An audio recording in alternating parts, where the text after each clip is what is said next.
কেন ভোলে বাবা পার করেগা ধারাবাহিক থেকে একসাথে বাদ পড়লো নায়ক নায়িকা? সামনে এলো আসল কারণ। তো চলুন বিস্তারিত জেনে নেওয়া যাক। আচমকায় পাল্টে গেল ভোলে বাবা পার করেগা ধারাবাহিকের নায়ক এবং নায়িকা। প্রায় ৮ বছর পর ভোলে বাবা পার করেগা ধারাবাহিকের মাধ্যমে যখন কামব্যাক করেন মধুমিতা, তখনই ভীষণই এক্সাইটেড হয়ে পড়েছিল তার ভক্তরা।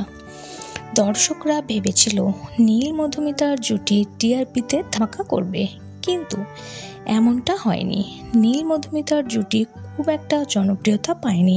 এর একটাই কারণ হলো দুর্বল স্টোরি এবং টাইম স্লট এর কারণেই জনপ্রিয়তা পায়নি এই ধারাবাহিকটি। তবে এই ধারাবাহিকটি এখন একেবারে নতুন সময়ে দেখা যাচ্ছে, রাত্রি 9:30 স্লটে। তবে কেন বাদ পড়লো নায়ক নায়িকা? এই প্রশ্নটা ঘুরছে সবার মনে। ধারাবাহিকের এত জনপ্রিয়তা কাস্টের জন্য বাজেট অনেকটাই বেশি ছিল, কিন্তু সেই তুলনায় টিআরপি কম হচ্ছিল, তাই বারবার ক্ষতির মুখে পড়তে হয় ভোলে বাবা পার করেগা ধারাবাহিককে। এবং শোনা যাচ্ছে নীল মধুমিতা একসঙ্গে স্বেচ্ছায় ধারাবাহিকটি ছেড়ে দেয়।